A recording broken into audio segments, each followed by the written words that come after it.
Aku pun kasbon lagi sama Mami untuk pengobatan adikku. Tapi dia... Apa? 300 juta? Itu bukan nominal yang kecil, Salsa. Gak. Mami gak punya duit sebanyak itu.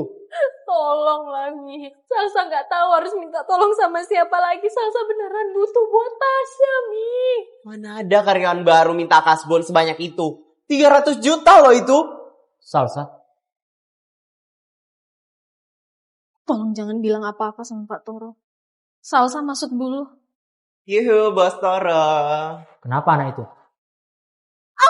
Kenapa sih, Kak? Udah aku ingetin kan? Jangan genit sama Pak Toro. Kamu tuh tuli atau gimana sih? Sakit-sakit lepasin. Orang kamu gak pernah genit kok sama dia.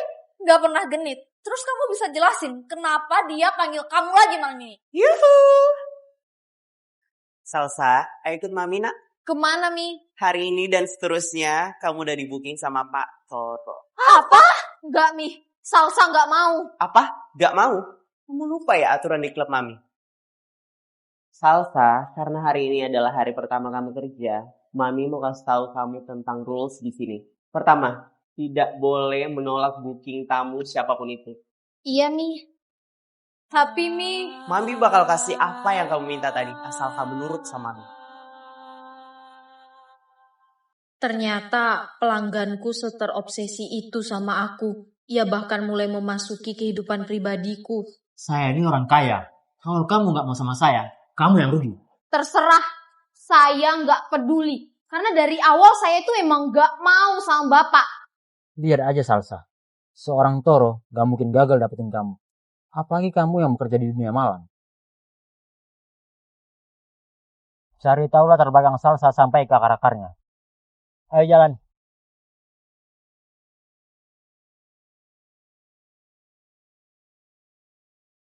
Selamat siang Pak Toro. Ini yang Bapak minta.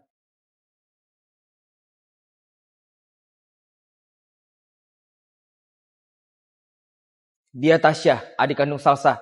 Saya dapat informasi bahwasannya dia sedang sakit dan sering bolak-balik ke rumah sakit, Pak. Menurut informasi dari rumah sakit, akhir-akhir ini Tasya jarang untuk pengobatan di rumah sakit tersebut. Karena? Kesulitan mencari biaya, Pak.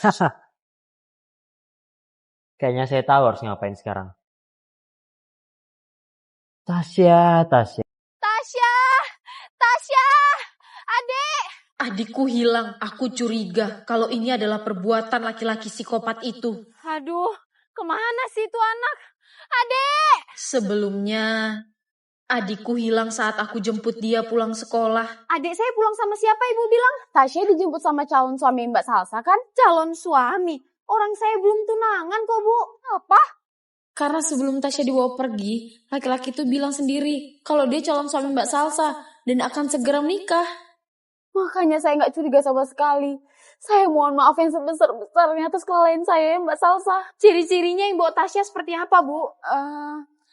Tingginya segini, kumisnya tebal, terus dia bawa mobil warna hitam. Astaga, jangan-jangan dia lagi orangnya. Mbak Salsa tahu orangnya. Saya permisi ya Bu Laras. Dek! Tasya! Dek! Dek!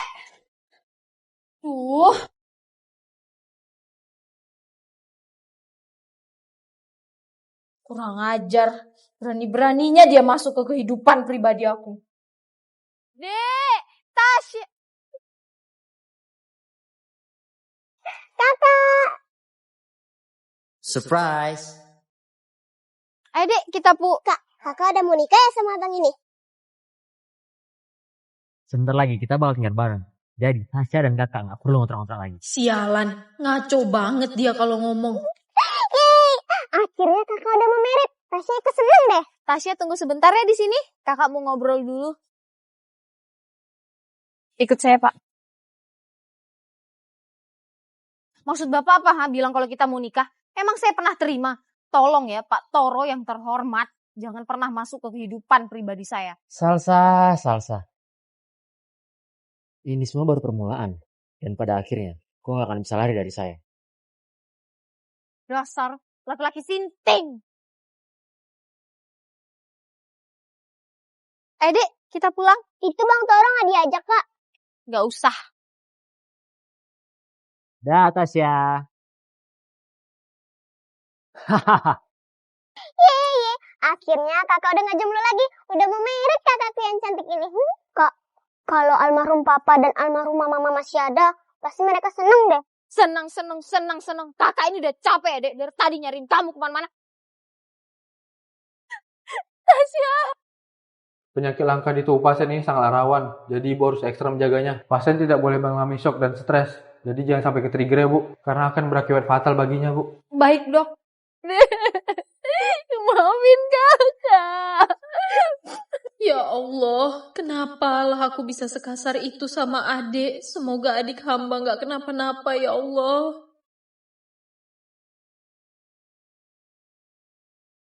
Adikku jadi masuk rumah sakit, Dok. Gimana dok keadaan adik saya, Dok? Luka benturan pada pasien sebenarnya tidak besar, namun benturan tersebut mengenai pada tumor getah bening di kepalanya, membuat pasien jadi koma. Masa karena terbentur doang adik saya jadi koma, Dok? Pasien tidak boleh mengalami shock. Ya Allah, deh. Tasya harus segera dioperasi bu, kalau dengan keadaan seperti ini. Iya dok, iya. Akan saya usahakan secepatnya. Harusnya aku gak kasar sama adikku ya Allah. Senang. Kakak ini udah capek, Dek. Dari tadi nyariin kamu kemana-mana. Dok, untuk biaya operasi adik saya berapa ya?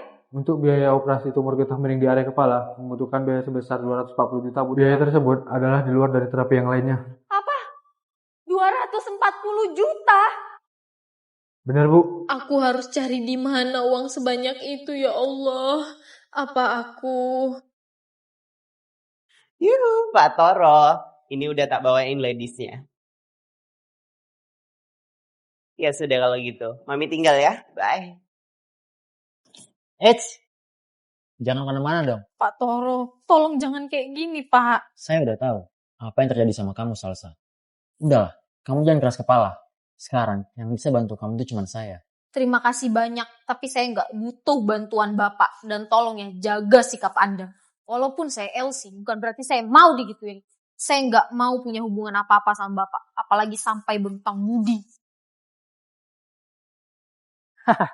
Salsa.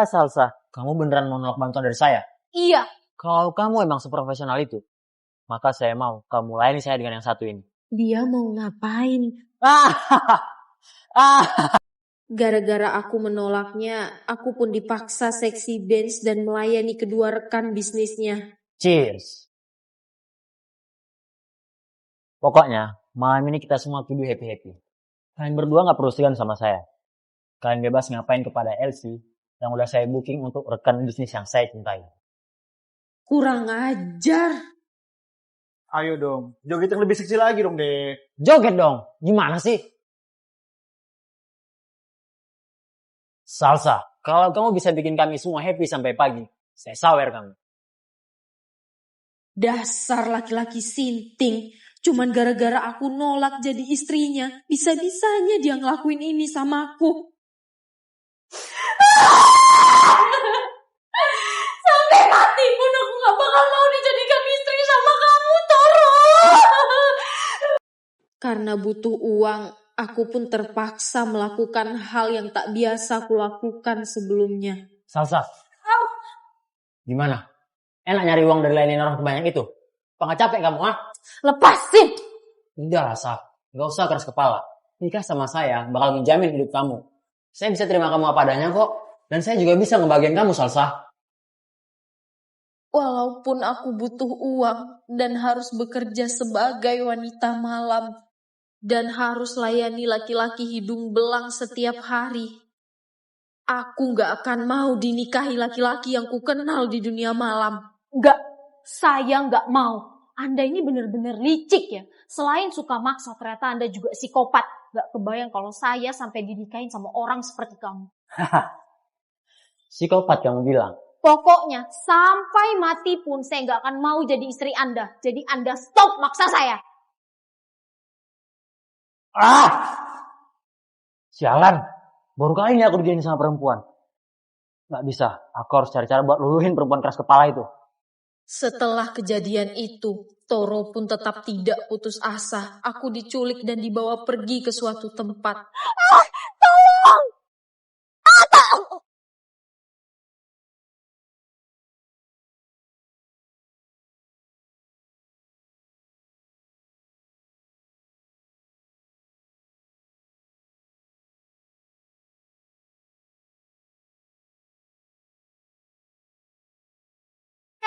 Siapa kamu? Mau dibawa kemana aku ini?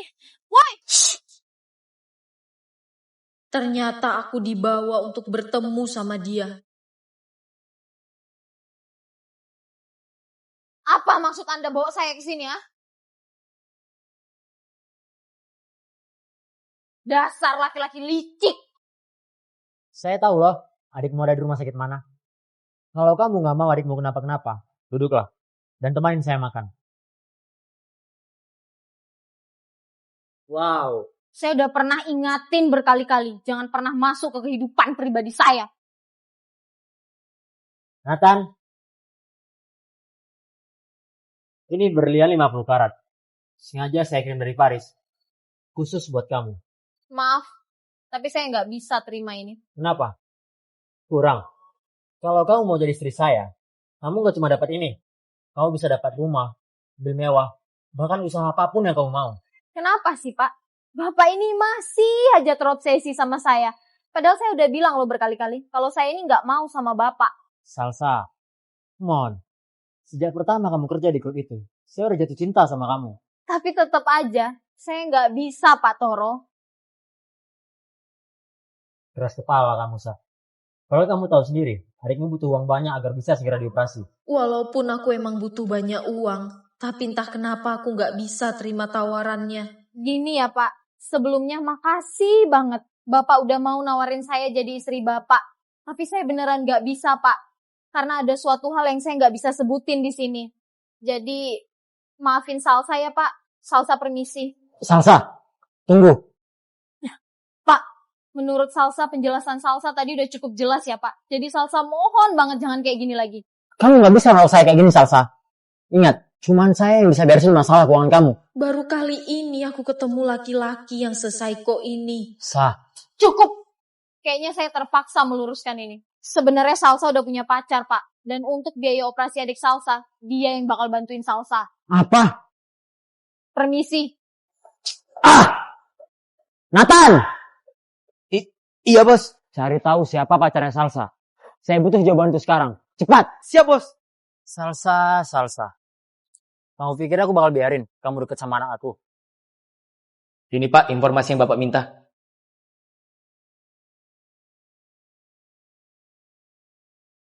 Apa? Jadi Raka pacaran sama Salsa? Betul, Pak. Setelah saya selidiki, ternyata tuan muda dan perempuan itu telah menjalin hubungan selama 2 tahun. Mereka juga sering sekali menginap di apartemen agar tidak diketahui oleh siapa-siapa. Informasimu valid gak itu? Valid, Pak. Saya jamin 100%. Bahkan saya bertanya kepada manajemen apartemen tersebut. Dan manajemennya mau memberikan kesaksiannya ke sini.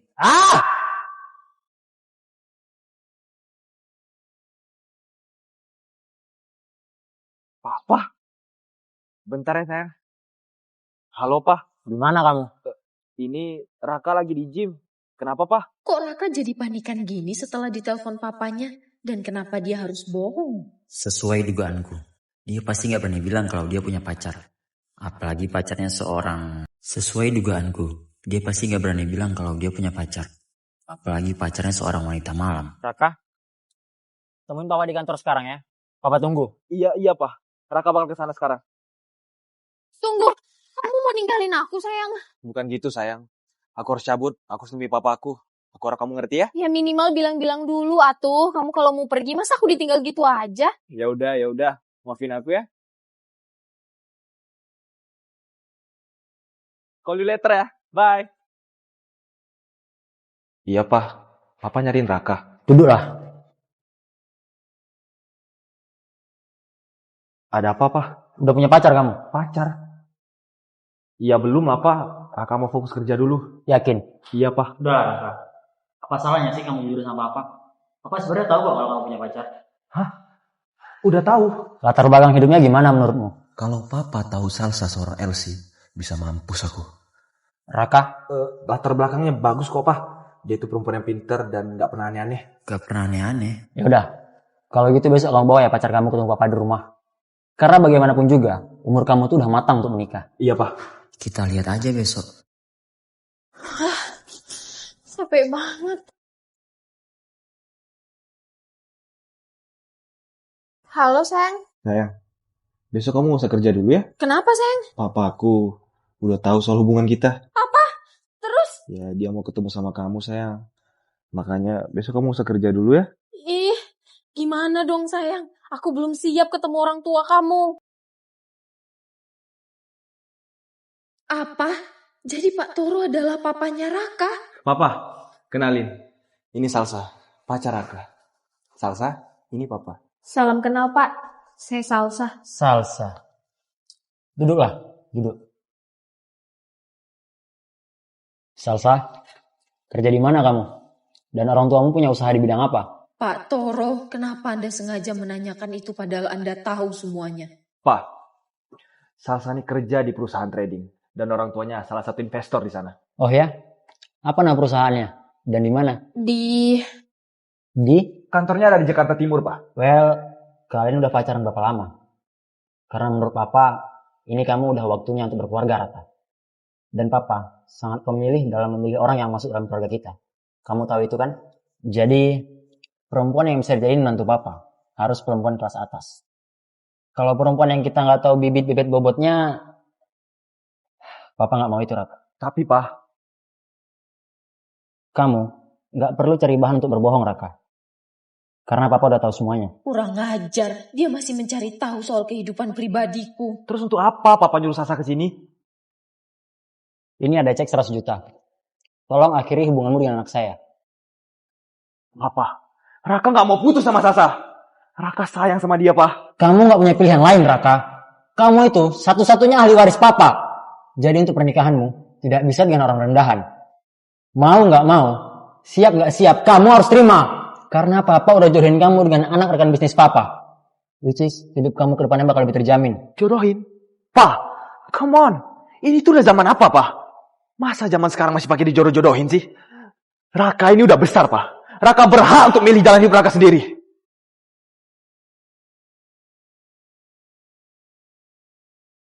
Good afternoon semuanya. Rania? Siapa dia? Dia Rania yang akan dijodohin dengan pacarku. Rania.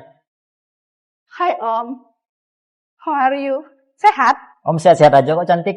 Gimana kabarmu? Betah nggak stay di Indo setelah pulang dari Aussie?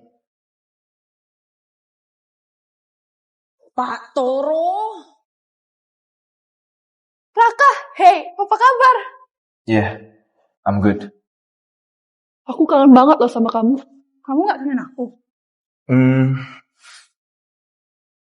Dia Rania, sahabat kecilku. Nih, minum dulu. Bukain dong. Kalau mau jadi suami aku tuh harus act of service. Kamu tuh ya, masih aja ingat kata-kata itu. Nih. Ya kan, kamu sendiri yang bilang sama mama kamu. Kalau gede nanti mau nikahin aku. Itu kan waktu kecil orang ngomongnya. Suka ngawur. Kalau kita jodoh beneran, gimana? Ya nggak mau dong, punya istri yang cerewet dan manja kayak kamu. Ih, Raka. Kangen. Siapa dia sebenarnya? Dia ini siapa? Bukan siapa-siapa kok. Saya permisi. Lah, kok